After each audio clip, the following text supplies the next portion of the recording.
Hello, this is Rosie, the host of the Healthy Knitting Podcast, and today is November 20th, 2013. And I have Catalora with me. She's grabbing onto something. No, she's just heavy. Come say hello, bunny. Catalora was at the vet yesterday? No, Monday. I'm confused at what day it is. Monday is the day that I can usually do my admin and run errands and do crazy things that I can't normally do when I don't have time. And so she went to the vet on Monday. We had a little catastrophe this Friday with a kitty, and I wanted to make sure that she was okay and got checked out, but she actually has to go back. Where is she? Come here, baby. She has to go back to the vet on Friday for ultrasound and x-rays because she has blood in her urine and she's vomiting, and there's no other reason from the test results that would indicate what's up. So I hope she's okay. She's my little cutie pie. And Buddy, of course, is behind you. Maybe he'll show up in a little bit. Come on, Buddy. Anyway, thank you to you people who are watching. I really appreciate it. You people. I'm a little out of it today. I didn't even know I was going to have time to record, but the week is getting busier and there won't be any time to record. This whole weekend's going to be filled from start to finish, and I really wanted to do this on Monday, but I couldn't because of the vet and everything else that was going on. So I have a quick little slot here, and we will probably not have a recipe yet again. It is still in my refrigerator waiting. It won't go bad, but waiting for me to try this thing. So we'll see how it goes. So what's new and good? Lots of things. I have at least 6 new and good things here to talk about. One is that one of my friends that I ran into at Rhinebeck, we got together and we went for a walk. And the reason why I wanted to tell you about this is because I wanted to tell you how we became to be friends. We were both on the airplane, and our parents were in Florida, and we were either headed to or from, I can't even remember now, but I had my knitting with me, and I was knitting on the plane, and she's a knitter, and of course that is how it all started. And we've stayed friends ever since. This has been 3 years or so now, maybe 4 years. So when you have your knitting with you, it gives you an opportunity to meet people that you may not otherwise have met before, or anything that you may do that's a little out of the ordinary. You know, it allows you to meet people and make new friends, and I think that's a great thing to happen. So take your knitting with you and do it when you can.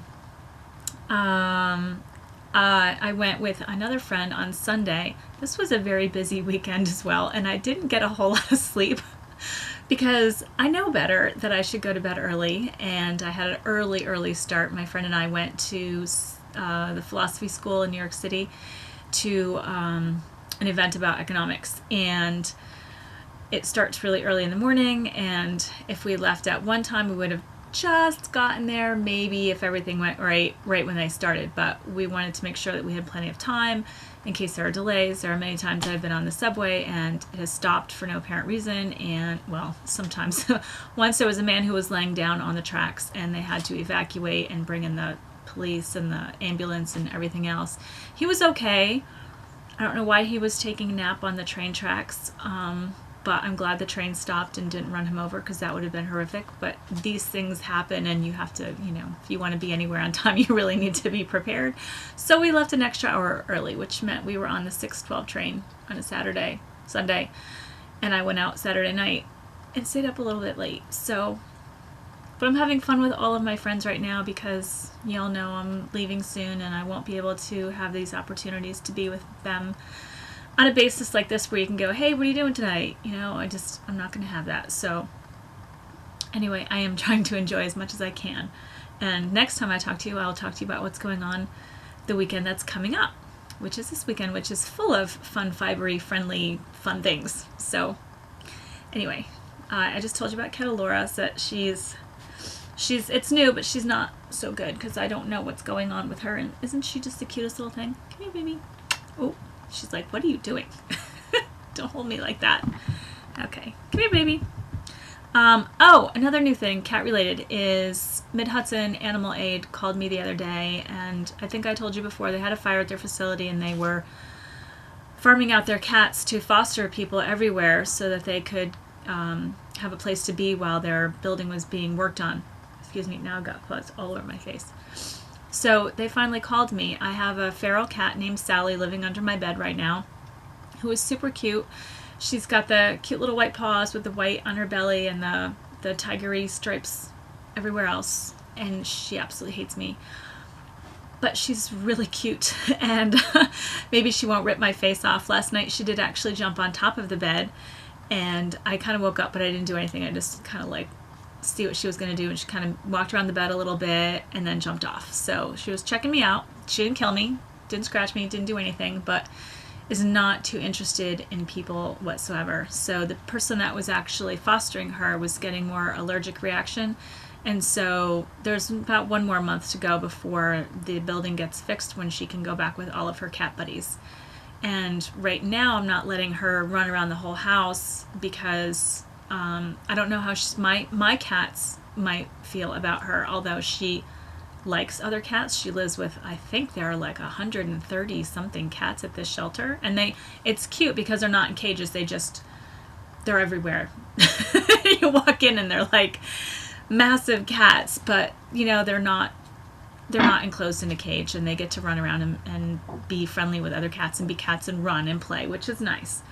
So hopefully that will get fixed according to schedule, and she can go play with her buddies again. Okay, 2 more things. So how many years ago now was it? I fired my bank. I had Bank of America. And they kept changing things, and they wouldn't tell you, and the next thing you know, you're getting like $10 charges here and, doing all this crazy stuff. And I really didn't appreciate it. So I found credit unions. So probably where you are, there are multiple choices of credit unions.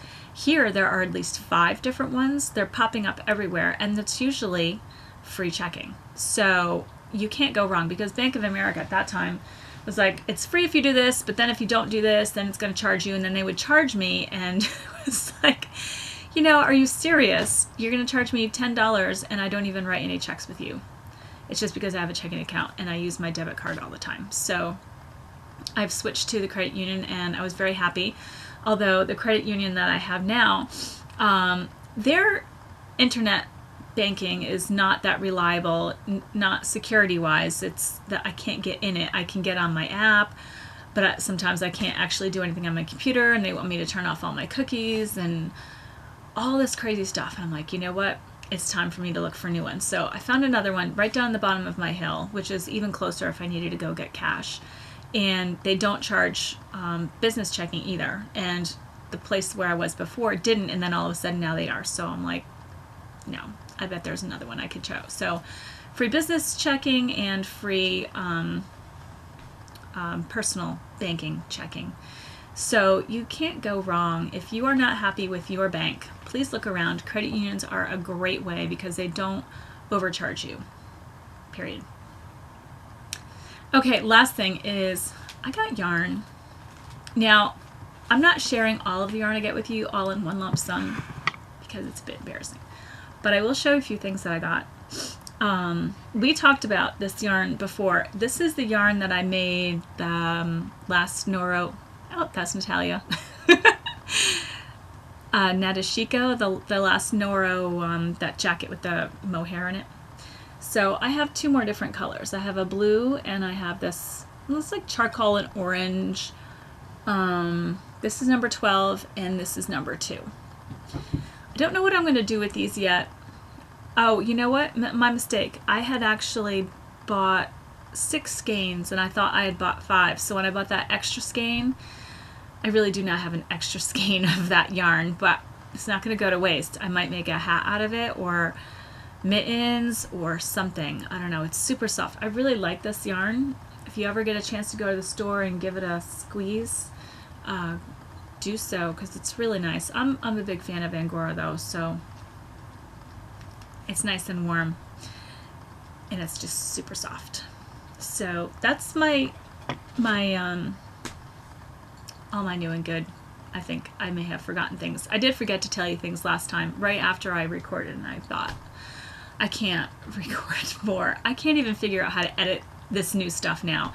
Seriously, to even me getting up and leaving and coming back, I don't even know what I'm doing. So I need to actually sit down and play with it, but I haven't had the time to do so.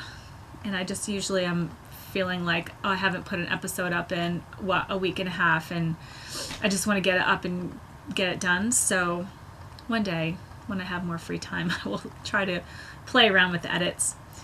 So the other, what I'm working on now, oh, wait a minute. I promised I wouldn't do this to you guys again.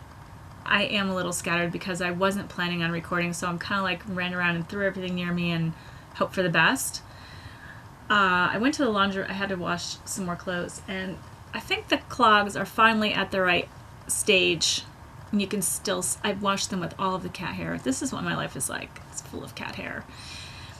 So I think this is the last state. I don't think they need to go in again, but I haven't tried them on. They're just a little bit wet, so they were on the heater. Just not wet, damp, just drying a little bit more. But I wanted to show you how much they go from here to normal size. A few washings. I am still working on the vanilla socks, and I do actually have the pattern in here, so I can actually show it to the viewers who may not have seen this before. I have a tendency to talk about things and then I don't tell you what they are because I know what they are, and apparently I think everybody knows what I'm talking about.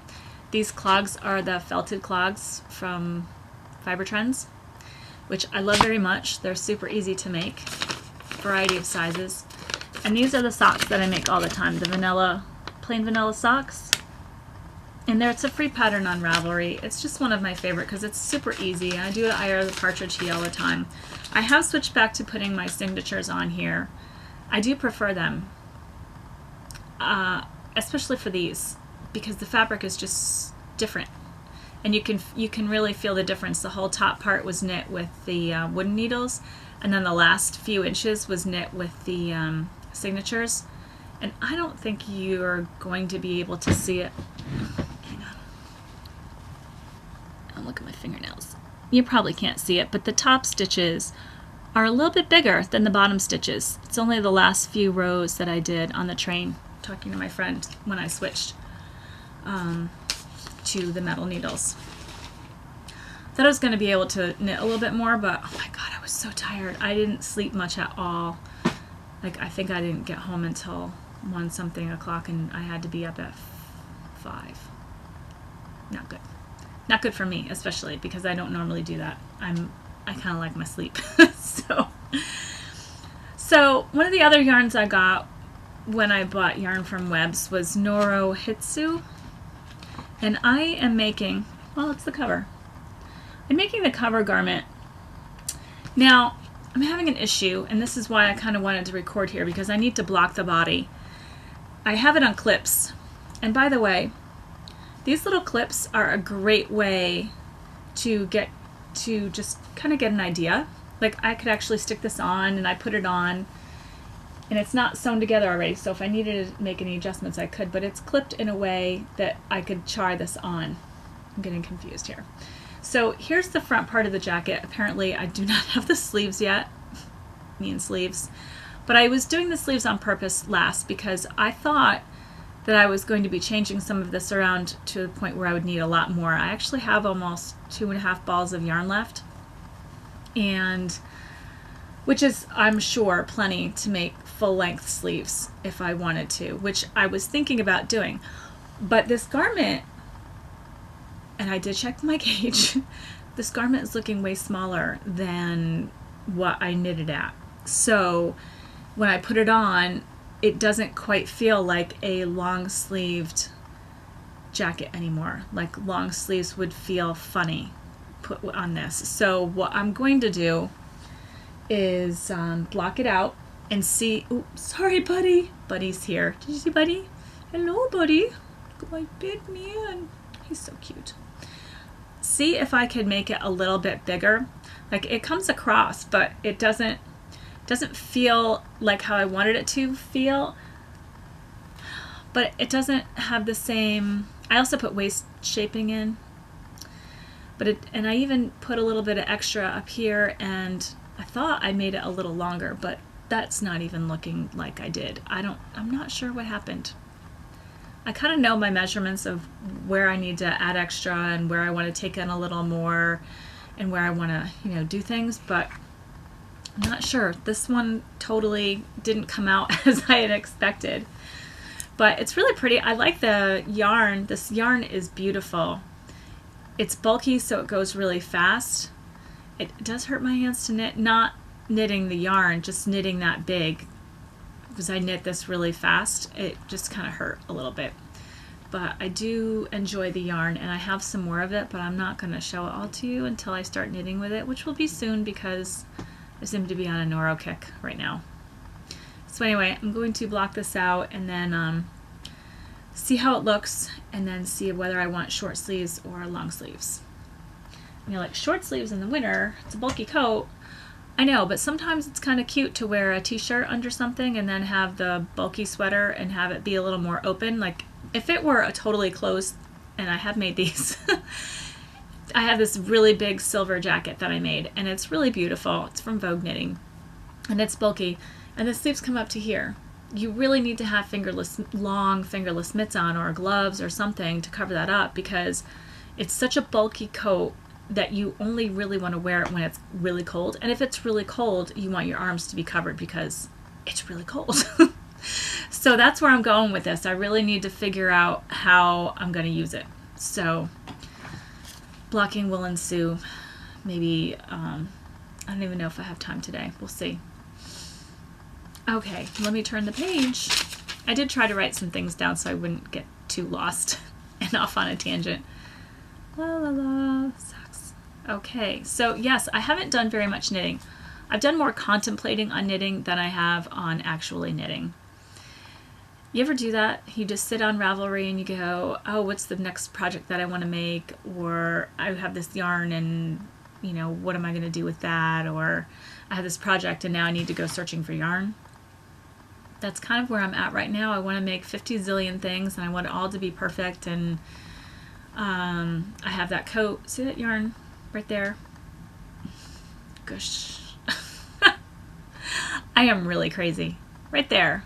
That's the coat that I still haven't figured out how to fix those sleeves. And I really need to do that too.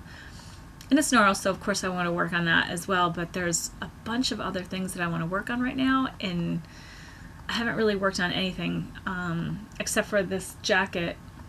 Yeah, I don't think I worked on anything else. I did that pretty much on Wednesday and Thursday night. Thursday's knitting night, and I think I had Wednesday night free. And really, it's big yarn. I was able to do that, but then my hands hurt. And what is it already? Wednesday? I really haven't done a thing. Oh, I've been spinning. So we'll go right into spinning. I finished, I guess I was doing a lot other things. The pound of Ashland Bay merino silk combination colorful stuff has all been spun. I still actually have 3 bobbins that have the remainder of the yarn on it, which will be another one of these, I'm sure, because it's just about what will fit on my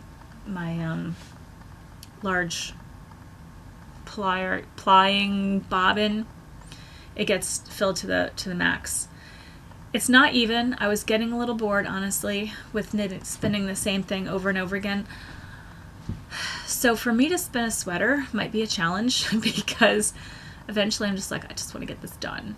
And I was just like, it wasn't as pleasurable at that point as it could have been because I just wanted to finish and it wasn't the process anymore. It was just getting it done.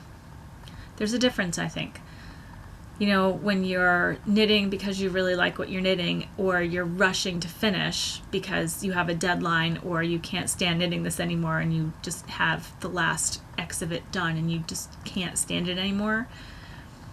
That's sometimes what it feels like for me. I don't know if any of you feel like that with your projects, because normally I like the process, but if there's a deadline or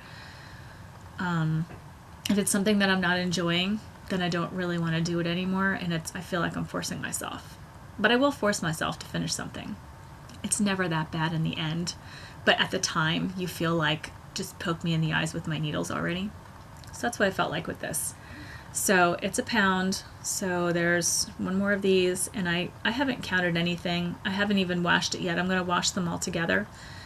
So then once I count it, I'll see what I can make with this. It'd be kind of fun to make something right away, because if this sits in the stash any longer, I think it's going to disintegrate.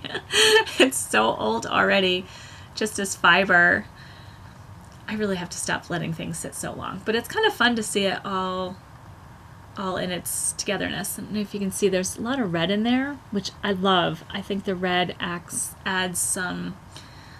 some vibrancy to this color. I think without it, you would be missing that. It's kind of like the complementary color. There's a little bit of green in here, so the complement is green. So when you add those underneath this slaty blue color, you get a lot of depth. So good for them for thinking of that. It's really, and it's so shiny. So I'm pretty much positive that it is the merino silk and not just the merino, because it wouldn't, I don't know if you can tell, it's really shiny, very, very shiny. And it's probably worsted for the most part, but I'm not really totally sure, and it will become more clear once I wash it. So I wanted to show you another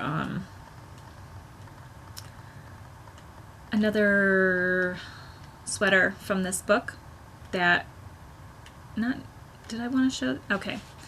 This is the same yarn that I made the new one with, and I might make this. I have enough yarn to make it, not in these colors though. I have a different color that I might make, and then this way I don't have to actually figure anything out, but I did get some other colors of Hitsu that I found some patterns that weren't Noro patterns, but I think the yarn would substitute nice. So that's on the horizon as well. I really like this book a lot, even though the sizing is kind of weird and I've had some issues. Oh, I did have some issues with the pattern. Something was wrong and now I can't remember what was wrong. The math, I think, is wrong for picking up the stitches. And, you know, let me just talk about that really quick for a second. Especially if you're not used to picking up stitches, there's a little rule that works out really great. When you are trying to pick up stitches this way, if you picked up 1 for 1, that means 1 for every one of these stitches going up, you wind up with too much material here, and it tends to be going like this because the stitches are different when you're going this way versus this way. So there's, in this pattern, they actually tells you how many stitches to pick up, and really in the end it worked out to be, I think, pick up 3, skip 1, pick up 3, skip 1, pick up 3, skip 1. So if you can just keep that into your head, you can either pick up, is it pick up 3, skip 1, pick up 2, 3, 4, skip 1. Either way, either one of those will probably work out just fine for your garment. Instead of counting and all of that stuff when they tell you, because a lot of times the other thing is you may have a pattern that you may have gotten your row gauge, no, your stitch gauge, but not your row gauge. And so if your row gauge is off and they tell you to pick up blah, blah, blah, blah, blah, it's not going to work out right anyway. So the little rule of, maybe it's 2 for 3. Pick up 2 out of 3, pick up 3 out of 4. I think that's it. Anyway, the 3 for 4 worked out on this one, and it wound up being the same amount of stitches, except she wanted you to pick up more in this base area where the ribbing was, and it didn't really make, it wasn't easy to make it even for the rest of it for me. And I did get row gauge and stitch gauge. So I don't know, maybe it was an error in the pattern, or maybe, I don't know what. I'm not a knitwear designer, but I just try to make things easy for me, and that seemed to work without ever having to contemplate anything. Always, when you're going around the neck though, it's 1 for 1. It's any vertical parts that you want to pick up is the 2 for 3, 3 for 4 rule, but anything that's horizontal, it's 1 for 1. And that works out great for me all the time. That was something else I was going to tell you. There was another weird something, but I didn't write it down and I can't remember what it is now. Oh well. Not very many people have made this. I think I'm the only person. I haven't even put it on Ravelry yet. I actually have to make the pattern page for it. So I'll get that done later, one of these days when I feel like it. Okay, so, I apologize. I keep putting things on top of the computer, and I think I put something right on top of my notes, right on top of the speaker where you were able to hear me, and it muffled everything out and made a lot of crazy noise. And I'm sorry, I can't tell when I don't have things right now. There's a big scanner right here, and there's a little bit of stuff here, and I don't have a lot of space for anything. So I used the computer top, and I apologize because it sounded really bad when I listened to it again, and I couldn't fix it because I can't even fix anything right now on there. I wouldn't even know where to start. I would love to be able to know how to put writing, like if I'm saying the wrong thing right now, and I could have it go right across the page saying, no, she meant this, but I can't even figure out how to do that. So I watch these errors and I go, oh my God, I can't believe I said the wrong thing. Do you know, how many times do you do that? You think you said one thing and you said something totally different, and somebody's like, no, you didn't say that, and you're arguing with them going, I would never say that. You do. We say the wrong thing and we think we haven't. I can't tell you how many times I've watched this podcast back to make sure that everything's okay, and I have said the wrong thing, and I go, oh, I never would have agreed that I said that. And sure enough, I did. So, here's buddy. So anyway, don't ever argue too much with people when they said you didn't say that because chances are you didn't. Okay, so one of the things that I forgot to tell you about was ingredient labels again. And because I recorded the podcast and then I recorded again, I left stuff out. Thought I told you. I had ran out of cat food. I get my cat food delivered.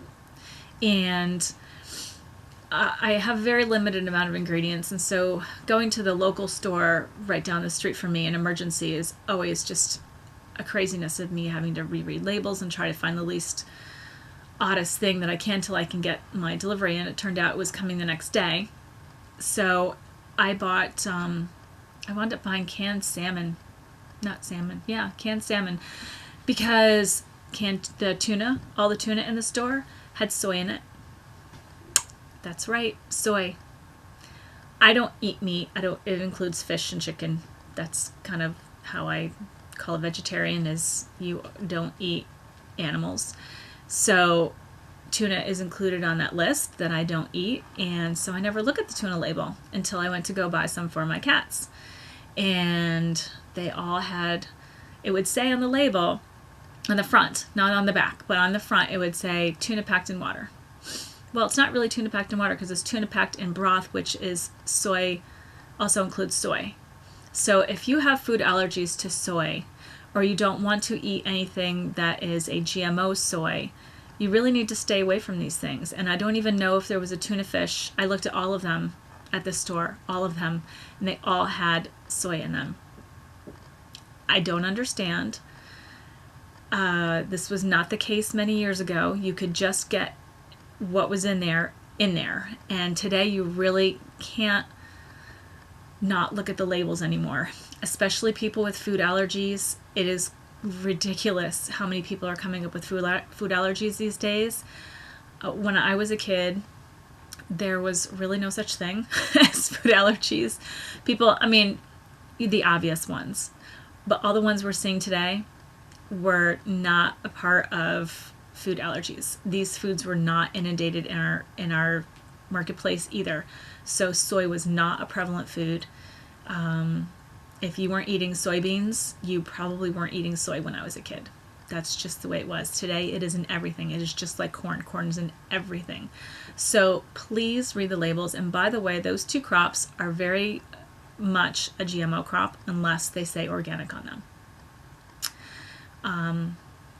I don't do GMOs, not if I can help it, not if I know what's going on. So it might be something that you would be interested in knowing. If you are, please look up more information about GMOs or send me a private message.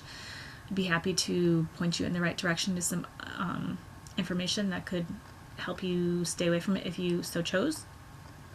So the other thing, because it happened to me this morning, I had to go run some errands quickly this morning, and I was buying vegetable broth. I made some soup today. I made cream of celeriac and parsnip soup. It was very good.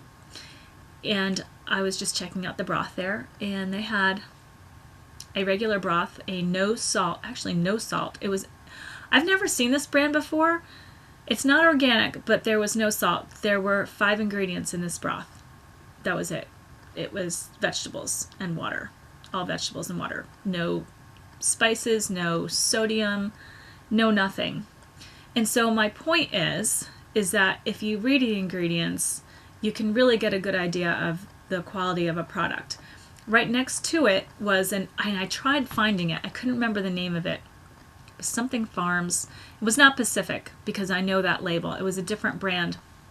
And they had organic broth, and it was right next to this other broth. And so I picked it up and I read the ingredients, and you would think, oh, the organic one, I'll get that because that one's better, right? Because it's organic.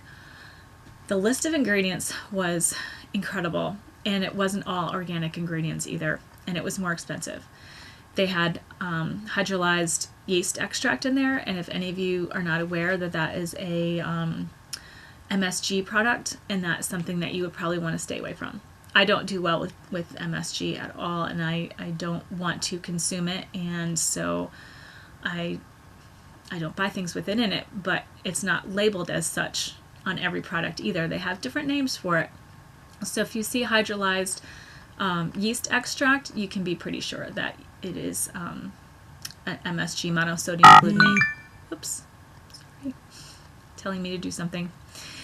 So please read the labels, and I know I talked about this before, but advertising is so interesting these days. I'll just put it that way. It's very interesting where companies are now having lawsuits filed against them because they are saying one thing on the front, this is all a natural. Meanwhile, the host of ingredients list is all chemical and not natural, and they can't get away with it. But it only gets known if people start reading things and being a little bit more proactive. So don't always read the front and think you know what you're getting, because quite honestly, you might not be.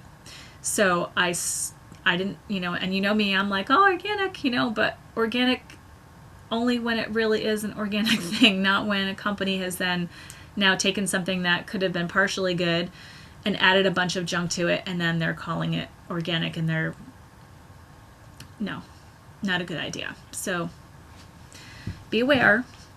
I thought I would talk to you about my sweater today, and I'm going to have to pull it up because I don't remember the name of it. And I did actually do that before we started. This is called, all right. I'm such a tangent person. I'm sorry. This is called the Cabled Yoke Pullover, and it is by Nora Gone, and it is from the Vogue Knitting Holiday 2010. And I made it with the yarn called for in the pattern, Barocco Blackstone Tweed. And I'm saying I'm a little bit tired today. And it's a little bit big. There's a lot of positive ease in this, but I like it anyway. And I kind of wear this as a jacket instead of a regular sweater with a jacket over it. So if I go out, there's something underneath here. I've got my green shirt on, my green t-shirt on, and I had this on. This is what I went out in today, and it was very chilly, but the Blackstone Tweed is very light, but it's very warm. So you kind of don't really feel like you're wearing anything really bulky, but you are very comfortable and toasty warm. I almost said ingredients. Oh my gosh, what do you call it? I'll just say ingredients. The ingredients for this yarn, I believe, has some Angora in it. It's wool, mohair, and Angora. So again, with the Angora, I love Angora. It's super warm. There's not so much of it in here that you feel like it's a lot of rabbit, but it's just a great sweater. It was very fun to make, except for when you got up to adding the sleeves on. So I believe it's a bottom up. Yes, it's bottom up. And my bottom part is even bigger. I really didn't need to have as much as I did. But like I said, I wear it as a jacket. So I could put something even heavier underneath here if I wanted to than a t-shirt. But when you get up here and you add the sleeves and then you do all the yoke decreases, it gets a little crazy on the needles, and I couldn't wait to just get it off. But the fun thing is once you're all done, boom, it's done. Put your little grafts in underneath and you have a sweater that you can wear. I think I actually had to go back and add, yeah, you can see it. I picked up, see that line right there? My sleeves were originally that big. As you can this is the thing with me and sleeves. And this is a bulky, not bulky, but a, you know, oversized sweater. And my sleeves went to here, this mark. And I mean, they seemed like they were long enough when I made them, and then they shrunk. So I actually added more yarn. Thank goodness I had some. And I can fold it over. You really can't see that mark, but it makes it at least another inch or so longer, and I can pull it down a little bit. But me and sleeves, it'll be interesting to see how the sleeves go on this next project over here. Maybe if I make them intentionally short, then I won't have an issue, right? This may be it. I don't have a recipe today. I apologize. Things have just been a little bit crazy. I had a cat get very sick on Friday night, which was another thing. I didn't get any sleep on Friday and no sleep on Saturday either. But he wound up passing away.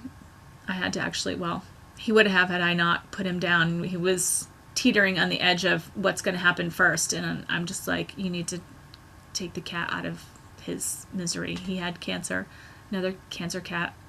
I'm not exactly sure what's going on. So anyway, I don't want to talk about bad stuff, but where was I going with that? I don't know where I was going with that.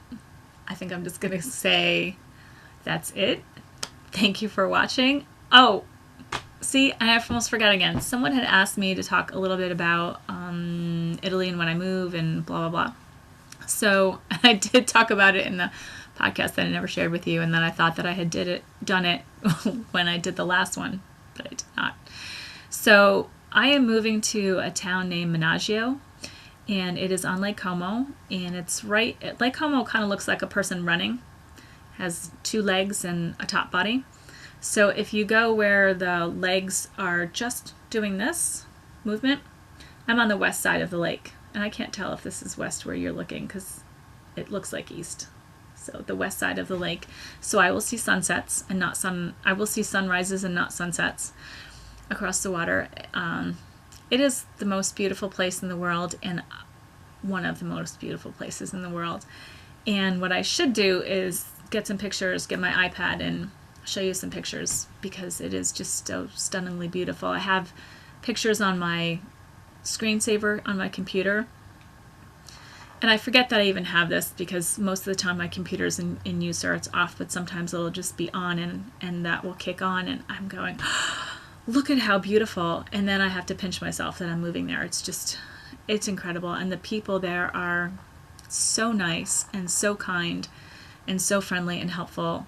And I've made lots of friends when I went in May, and you know, it's a nice thing to look forward to. I'll probably be going in January to do the kitchen, to put that in. And my friend just emailed me the other day with a company that's actually less expensive than IKEA and can deliver much faster than IKEA. IKEA is a two-week delivery time from the time you place your order, and they're 4 days. So I can get there, really actually look at the things, order it, be there, have them install, blah, blah, blah, check out everything, make sure everything's going good, and then I can go home, and I will probably be moving back again in March. So it'll just be a short visit just to say hi and get things ready so that when I do go, it's easy. I have to transfer over the gas in my name, and I don't think you can do that. You know, it's not like I can call them up and do that. I can't. All that kind of stuff in Italy is a lot more complicated than here in some ways. Even the owner of the home, he's such a sweet man. They didn't have gas, so he put gas in, and just to get that whole thing going, he like sent all the contracts and the paperwork, and they're like, oh, we lost it, you need to send it again. I'm glad I didn't have to deal with that. Plus, then I think he wound up having to go to Milano. Well, he lives in Milano, but I think he had to go to actually to the place. I could not picture doing all of that. I'm sure people will help me when I get there, figure it all out. But yeah, it's interesting. My Italian is not fluent. I can get by and speak on a normal, friendly level, but any intellectual, stimulating, or technologically challenged speaking of Italian is not anything that I can do right now. So I need to keep it light while I'm building up my skills to be able to speak a lot better. So I will still be doing health coaching, because all of the work that I do right now I do over the phone. So it'd just be a difference of doing it over a different type of internet connection. So that will work out really nicely. Ooh, the light just shifted. I don't know if you saw that. It's only 3:30. Maybe something's glowing over there. Kind of change the light. And I will still be podcasting from there. It'll be really fun to have this transition going along with me. I don't know how much, knitting I'll be able to get done. Sometimes I knit like the wind, and other times I'm like, the last, how many days I really haven't been knitting hardly at all. So hopefully I'll have some things to show you, and maybe even just some updates on what's going on, because not always can I have a lot of content. I guess that's it for right now.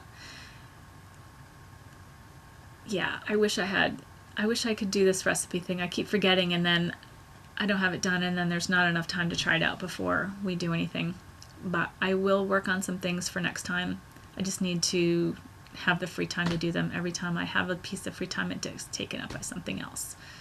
So anyway, guys, thanks for watching, and I will see you in a week and a half. Ciao.